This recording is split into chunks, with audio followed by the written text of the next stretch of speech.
Well, ladies and gentlemen, I haven't heard a bell go, but I believe, well, maybe we're not underway. It looks like Iceberg's telling him to stay back. Well, Jeter just ate the steel cage.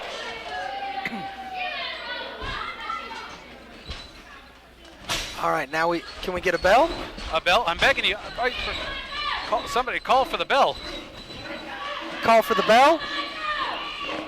Wait, well, I guess I don't know if this match has officially started yet. I haven't heard the bell. Neither have I. Well,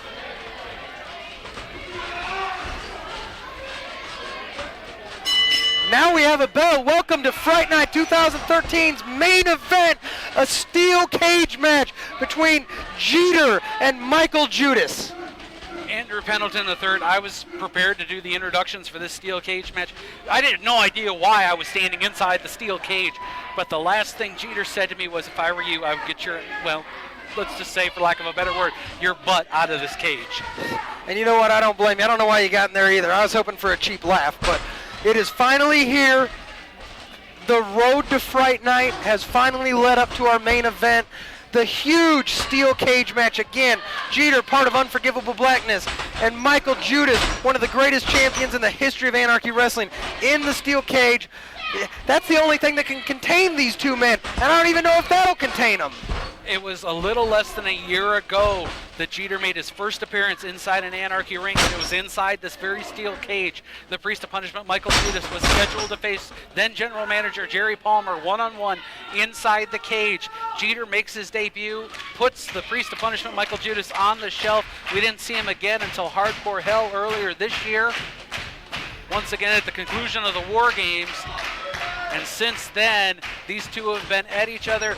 The ring hasn't been able to hold them. We've had normal matches, lumberjack matches. They could not keep the action inside the squared circle. Tonight in our main event, inside the cage, there's nowhere for them to go. I mean, let's be realistic. We were worried. We were afraid for the fans. I mean, the fans at ringside, when some of these brawls got out of hand, you are not going to stop a Monster Jeter. You're not going to stop a Mikael Judas. I don't care how many people are out there.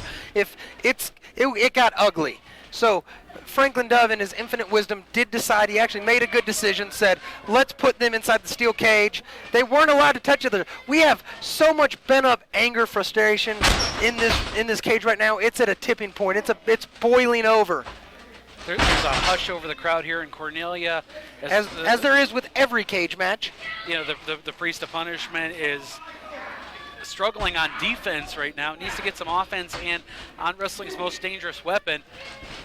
Smart move by our cameraman, getting out of the way of Jeter, who just drives his 475-pound frame into the Priest of Punishment in the corner. And nobody's talked about Iceberg.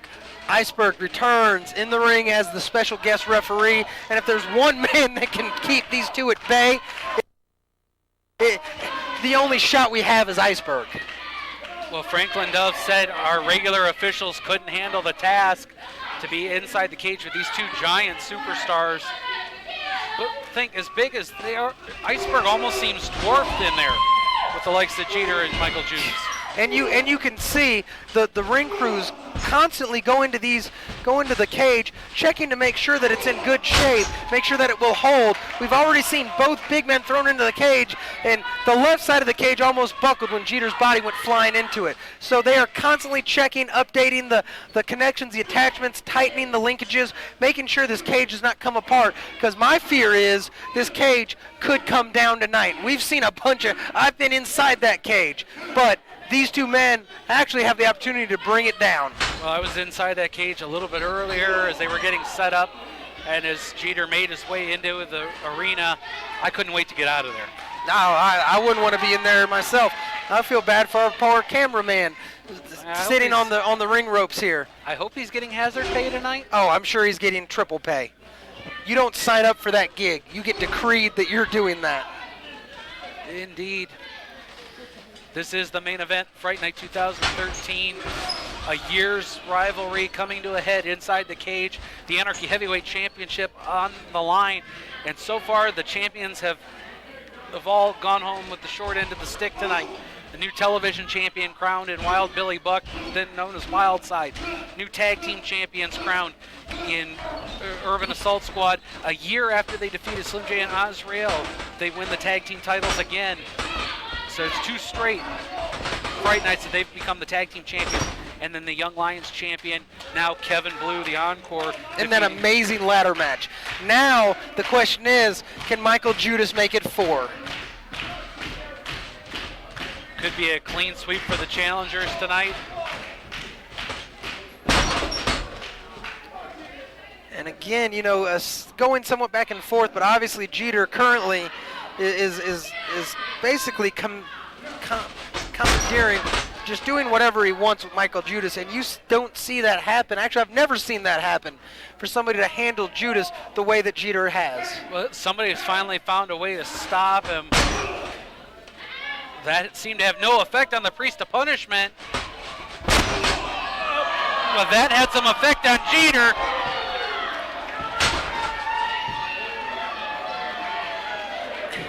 And the Priest of Punishment getting some trickery there, flipping around when he jumps up, putting the knee right in the groin area of Jeter, of our champion Jeter. The Anarchy Heavyweight title on the line in this cage match. A big boot. You know, we wondered going in if Judas's legs would be 100% after the attack a few weeks back by the new tag team champions, the Urban Assault Squad. He's not showing any ill effects. Maybe that couple of weeks away from the ring gave him time to heal up to 100% again. And you know, you got to believe that the clear favorite here is Jeter. This is his championship right now. This is his match, and you know, he's been dominating up until this point. So, you know, we got a lot of questions about Judas. Is he healthy enough? Will his knee hold out? You know, he's had some nagging injuries. You know, but that man is a warrior, just like Jeter. They're going to go in this cage and they're going to settle it until one of them cannot stand up. Another boot, almost opening the door of the cage. And you know, we saw the ring crew coming over here and double and triple reinforcing that cage door, so this cannot spill outside of the steel cage. But Judas just seems to be hell-bent on kicking that door open and using Jeter's head to do it. Iceberg's been a neutral official so far. You know, he's had his issues with Jeter in the past. He was on opposite sides of War Games this year with Jeter at Hardcore Hell. And Jeter could be out cold. Jeter's still fresh. I mean, barely a 2 count. He literally pushes the big man, Mikael Judas, up and off of him in the center of the ring. Looks like letting him know that, hey, there's still a bunch of fight left in me. Judas is climbing to the top of the steel cage. And again, you know, Judas is a tall gentleman. You saw his feet hit the mat. However, there was a top rope that kind of stopped his fall. And we see him go over the top rope. And a piece of the cage has just come flying off. It looks like the bottom of this cage is no longer secure on the side facing the majority of our fans here. We need to get the ring crew out here and take a look at it. Almost I'm not going to climb that steel cage where they're doing this. Well, look, almost half of the cage is separated down here at the bottom, right there by the. Well, I see it. You're right about where Mikael Judas is now.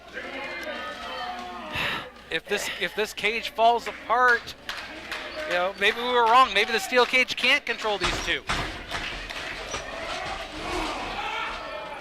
And another reinforcement piece comes off that steel cage. The question is, how long will this cage hold up with this type of abuse?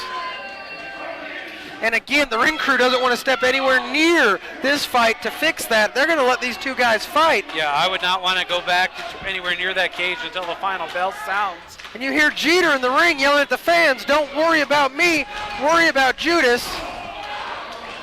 And another piece of the cage comes flying off. You can visibly see fans standing up and backing away out of the front row just in case that cage does come down. Looks like Jeter's going to try it one more time. Judas setting him on. There's not much left of the cage. And I think Jeter's just hell-bent on saying he's going to be the man that destroys the cage. And he's going to put Judas through it. Again, Judas is calling for him to come on.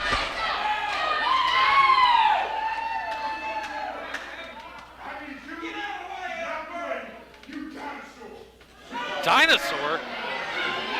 And Jeter with some choice words for one of the greatest champions in Anarchy history. And I don't know and he's pushing Iceberg. This could boil over. This is at a tipping point right now. You hear? That's Iceberg says this is his house. Well, now we've got a crew. And it looks like Iceberg just pushed Jeter. Iceberg is the official in this match, and he's just engaged Jeter. And Jeter spits in the face of Iceberg, spits in everything that Anarchy Wrestling stands for. Jeter is bigger than Anarchy Wrestling. That's what he's saying to Iceberg right now. Question is, how is Iceberg going to react to this? No pun intended, but Iceberg needs to keep his cool. He was going to take a shot. Judas says, no, I don't want to win the championship this way. You say, what's wrong with you? And it looks like Judas says he's going to take care of it himself.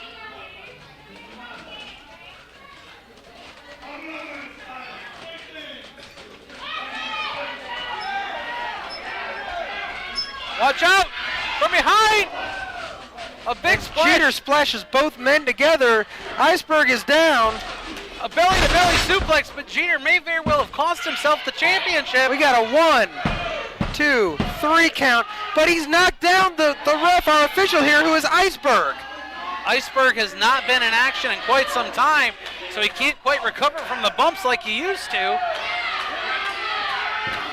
No one can recover when Jeter smashes Mikael Judas into you at full force. Finally in position. Could be going for the big splash. And he does! A big splash. Iceberg 1, 2. That could be all she... 2! It was only a 2! Mikael Judas is kicked out from that splash that has put down everyone he has faced so far with that splash. Mikael Judas somehow kicked out at 2.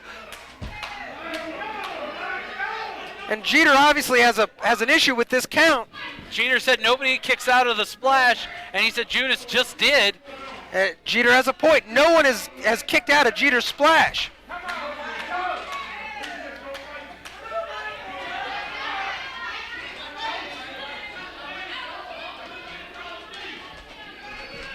They're back up. Judas has him by the throat. Choke slam! Choke slam! And Jeter is down in the center of the ring. Can Judas make the cover? You see him roll over, holding his midsection after the splash. 1, 2. Kick out at 2. Slow to make the cover because of the trauma to his stomach from that gigantic splash. Almost a 3 count there, but Jeter is able to muscle out. Again, one of them.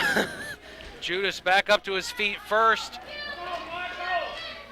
After that massive choke slam on wrestling's most dangerous weapon. No, there's no way. He can't do this, can he? He can't get the crucifixo on him. Hey, Judas is a large man. And that was a large back body drop by the champion. Jeter sending Judas into the sky, flat on his back in the center of the ring, in the center of the steel cage. And simply so far has been an amazing main event here at Fright Night 2013. Both men taking each other to the limit. Both men kicking out of some of the most devastating maneuvers we've seen in Anarchy Wrestling. I don't think Jeter really knew where he was, but he goes charging into Judas in the opposite corner.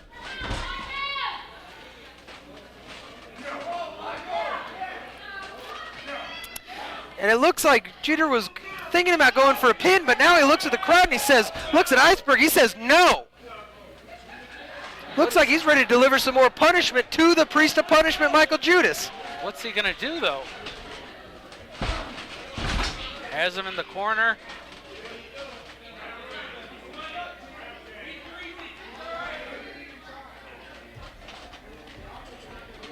You know, fans, we apologize for not saying a whole lot, but we're trying to figure out what the strategy is of the heavyweight champion, Jeter.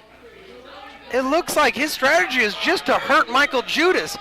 He's foregone trying to win this match. He had a clear opportunity to make a pin, Looks like he's putting Judas on the top rope, and I can't imagine that Jeter is going to go to the top and attempt a superplex. Usually when you see both legs to the outside of that top turnbuckle, you think that's a maneuver how you set up for a superplex. Well, as big as those legs of Judas are, there's nowhere for him to go in that corner, especially with a 475-pound man right in front of him. And we have Jeter climbing the cage. Can you imagine the impact? This cage might explode. Wait a minute. I think Mike, Judas has him by the throat. If he does this, he's going to go through the canvas. Iceberg collapsed. 1, 2.